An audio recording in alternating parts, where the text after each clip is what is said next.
আমার নেত্রীকে বিনা বিচারে কারাগারে রেখে মৃত্যুর দিকে ঠেলে দিয়েছে, তার আবার শোক। এই শোককে আমরা ধিক্কার জানাই। গোলা দিয়ে কেটে দিবেন আর মাথা দিয়ে পানি ঢালবেন হবে?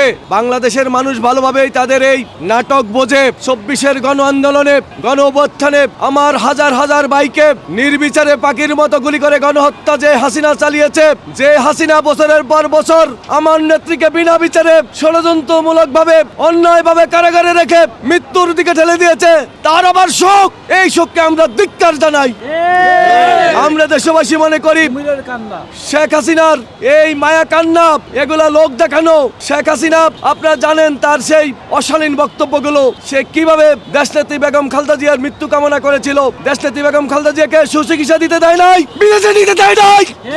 আমার নেত্রীকে যদি বিদেশে নিতে দিত তাহলে তো আমার নেত্রী অন্তত সুচিকিৎসা পাইতো, একটু শান্তি পেত, আমার নেতৃত্ব কষ্ট কম হতো। কিন্তু তারা তো আমার নেত্রীকে বিদেশে নিয়ে সুচিকিৎসা করতে দেয় নাই। আজকে তাদের কিসের শোক?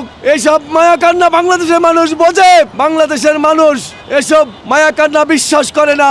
এই প্যাসিস্ট, এই গণহত্যাকারী, এই স্বৈরাচারী, এই দুর্নীতিবাজ শেখ হাসিনার বিচার বাংলার মাটিতে হবেই হবে ইনশাআল্লাহ। ভুয়া ষড়যন্ত্রমূলক মামলা দিয়ে অবৈধভাবে ওনাকে গ্রেপ্তার করে কারাবন্দী করে নাজিমউদ্দিন রোডের পরিত্যক্ত ঘোষিত সেই কারাগারের মানব বসবাসের অনুপযোগী একটি ভবনে ওনাকে দীর্ঘদিন রাখা হয়েছে, বছরের পর বছর। সেখানে রেখে খাবারের সাথে বিভিন্নভাবে দেশনেত্রী বেগম খালেদা জিয়াকে স্লো পয়জনিং করা হয়েছে।